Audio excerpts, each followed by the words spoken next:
Imagine waking up every morning to find that the banknotes in your wallet buy less than they did yesterday. They constantly explain the situation to us as market conditions or supply chain disruptions. Have you ever considered this? What if inflation is the most insidious, never understood, and most brutal hidden tax you are forced to pay? The devaluation of your money is not an accident or a coincidental economic cycle. It is a 100% engineered economic policy. Governments and central banks desire this evaporation, not randomly, but for two very clear objectives: to melt away their oceanic debts, which, due to continuous, politically convenient deficit spending, have reached mathematically unsustainable levels, and to transfer real wealth away from you, the diligent saver. The number one and most fundamental cause of inflation is the government's desire for unconscious spending and perpetual borrowing. Rather than raising taxes and incurring public opposition, states constantly seek loans to cover their expenditures.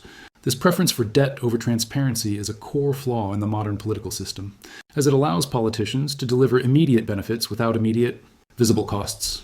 Inflation is the immoral, most shortcut way the state chooses to close its debt. This is a form of financial illusion. Imagine, when the government borrows money from you today, that currency possesses a certain high purchasing power. Over time, the government's policy ensures that purchasing power dramatically erodes. Even if the nominal amount of the debt remains the same, the real value of the money the government pays you back has decreased substantially. The difference, the loss, is your burden. In short, a significant portion of the sovereign debt simply vanishes. Therefore, inflation is like water in the desert for all debtors. It reduces the actual value they owe.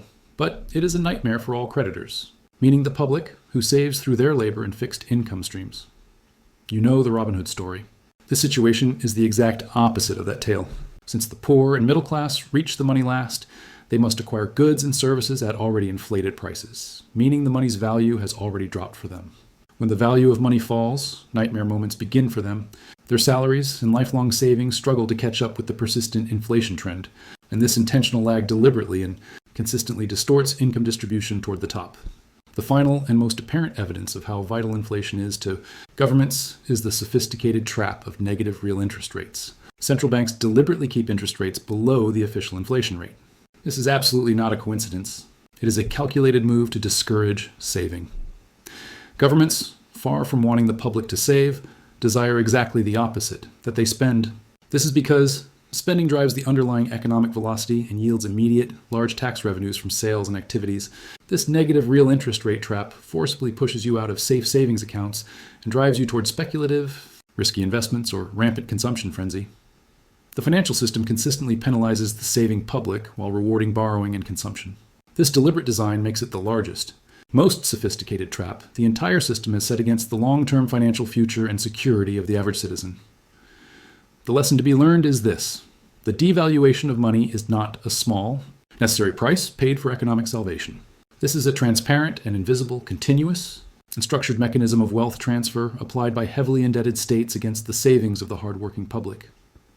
Being aware of this trap is the first and most solid step toward financial freedom. The second step is action, to move your money to places the trap cannot reach, namely, limited and physical assets that governments cannot control, debase, or multiply through debt. And the final question for you: in your opinion, which sector or asset class is the primary target of this inflation trap today? Share your views and protection strategies with us in the comments.